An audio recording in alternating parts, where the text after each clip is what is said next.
से शिफा के बारे में पूछेगा। मास डॉक्टर प्लीज़ मुझे बताएं शिफा ठीक है ना, उसे क्या हुआ है। डॉक्टर मास को तसल्ली देने की कोशिश करेगा लेकिन उसके चेहरे की फिक्र मास को और परेशान कर देगी। कुछ देर बाद डॉक्टर बाहर आएगा और कहेगा अभी उनकी कंडीशन स्टेबल है लेकिन उन्हें कंप्लीट रेस्ट की ज़रूरत है। मास गहरी सांस लेगा लेकिन इसी वक्त उसकी नज़र हॉस्पिटल के कॉरिडोर में शाज़ेर पर पड़ेगी। मास हैरान रह जाएगा। मास तुम यहाँ। शाज़ेर कुछ पल खामोश रहेगा। शाज़ेर मुझे शिफा की तबीयत का पता चला, मैं खुद को रोक नहीं सका। मास को शाज़ेर का यहाँ आना बिल्कुल पसंद नहीं आएगा। मास शाज़ेर शिफा मेरी जिम्मेदारी है, तुम्हें यहाँ आने की ज़रूरत नहीं थी। शाज़ेर की आंखों में गुस्सा आ जाएगा लेकिन शाज़ेर ये तुम्हें डर है कि कोई शिफा की फ़िक्र क्यों कर रहा है। मास उसकी बात सुनकर सख्त हो जाएगा लेकिन दोनों के दरमियान बहस बढ़ने से पहले शिफा होश में आ जाएगी। शिफा की आंखें खुलकर सबके से पहले मास को देखेंगी। शिफा मास फौरन उसके पास चला जाएगा। मास मैं यही हूँ शिफा। शिफा की नज़रें अचानक शाज़ेर पर पड़ेंगी।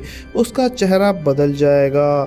तुम यहाँ क्यों आए। शाज़ेर कुछ कहने लगेगा लेकिन शिफा उसकी बात काट देगी। शिफा मुझे तुम्हारी कोई ज़रूरत नहीं। शाज़ेर के चेहरे पर तकलीफ़ और गुस्सा दोनों नज़र आएगा। वो बिना कुछ कहे वहाँ से चला जाएगा। दूसरी तरफ शाज़ेर घर वापस पहुंचेगा तो नरमीन और तैमूर अली उसका इंतज़ार कर रहे होंगे। नरमीन सीधा सवाल करेगी तुम फिर शिफा के पास गए थे। शाज़ेर जवाब नहीं देगा। तैमूर अली ख़ान गुस्से में कहेगा शाज़ेर तुम्हारी मंगनी नरमीन से हो चुकी है, अब भी तुम उस लड़की के पीछे क्यों जा रहे हो। शाज़ेर पहली बार अपने घर वालों के सामने अपने जज्बात छुपाने के बजाय कह देगा मैं शिफा को भूल नहीं सकता। घर में खामोशी छाएगी। नरमीन भी हैरानी से शाज़ेर को देखेगी लेकिन शिफा मास के साथ है। शाज़ेर जवाब देगा मैं जानता हूँ नरमीन, फिर तुम क्या चाहते हो। शाज़ेर कुछ पल खामोश रहने के बाद कहेगा जो मेरे दिल चाहता है। इसी दौरान नरमीन को शाज़ेर के शिफा के लिए हॉस्पिटल जाने का पता चल जाएगा। नरमीन का दिल टूट जाएगा।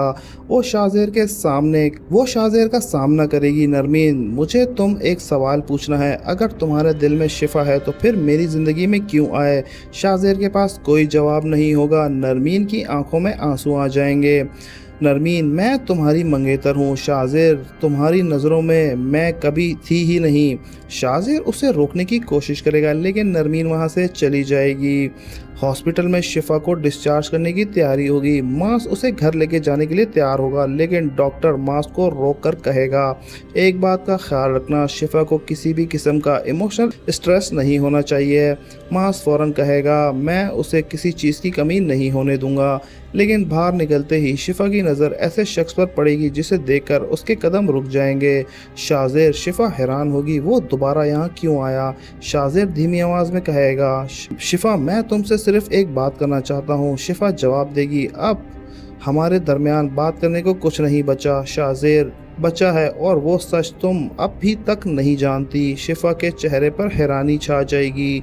मास दूर से दोनों को देख लेगा। मास शाज़ेर शिफा से दूर रहो। शाज़ेर मास की तरफ देखेगा और कहेगा आज तुम्हें वो बात पता चल जाएगी जो तुमसे छुपाई गई है। और यहीं पे टीज़र एंड हो जाएगा। तो व्यूअर्स आपको हमारी वीडियो पसंद आई हो तो हमारे चैनल को लाइक सब्सक्राइब करना मत भूलिएगा। मिलते हैं नेक्स्ट वीडियो में, तब तक के लिए अल्लाह हाफिज़।